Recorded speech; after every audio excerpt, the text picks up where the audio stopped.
অনেক দিন পর ছোট্ট একটা মিনি ব্লগ তৈরি করলাম। দেখো মাছগুলোকে আমি নুন হলুদ দিয়ে মাখিয়ে নিচ্ছি। তারপরে তেল গরম হয়ে যাওয়ার পর আমি একে একে মাছগুলোকে ছেড়ে দিচ্ছি। দেখো মাছ ছাড়া হয়ে গেল। এবার এটা হচ্ছে ইলিশ মাছের মাথা দিয়ে আমি একটা পাঁচমিশালি তরকারি করব। আর দেখো মাছের মাথাও আছে, বড় বড় মাছের মাথা, সেগুলো দিয়ে তরকারি হবে।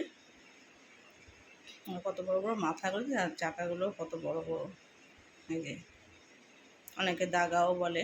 আচ্ছা, এই হচ্ছে এটা দিয়ে মাছটা আমি রান্না করব। আর এই যে এই পাঁচমিশালির তরকারিটা দিয়ে আমি ইলিশ মাছের মাথা দিয়ে তৈরি করব।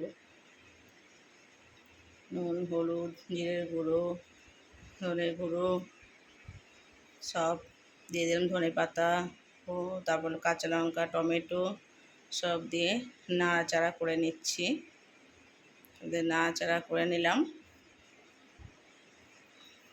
ভালোভাবে, তারপর ঢেকে দিলাম। তারপরে একটু হয়ে যাওয়ার পর ফুলে নিলাম।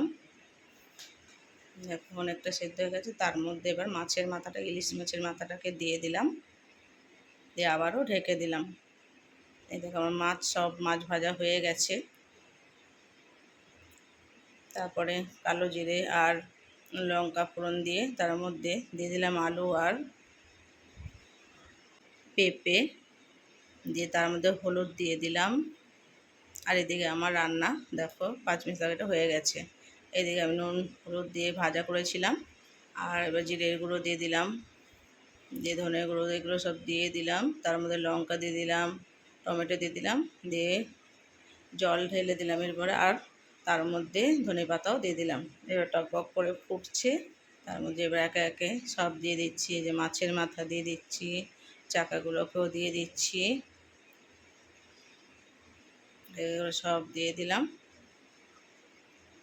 নাড়াচাড়া করে নিচ্ছি, ঢাকা দিয়ে দিলাম।